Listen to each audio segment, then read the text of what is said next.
Suburban life here.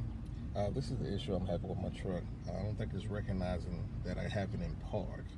So right now my truck is actually, the doors are actually locked, and my unlock and lock button sometimes works, sometimes it doesn't work. So right now the lock button doesn't work. So I'm going to hit the lock button on the key fob so it works. So I'm going to put the car in drive and then in park. And it's supposed to unlock the doors, and it didn't unlock the doors. So I'm gonna turn it off, turn it back on, and it should unlock the doors.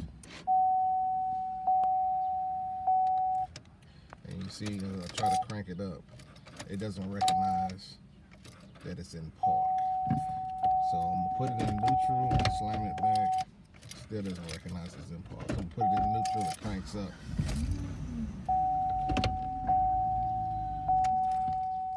Does anybody know what the issue is? Please comment below.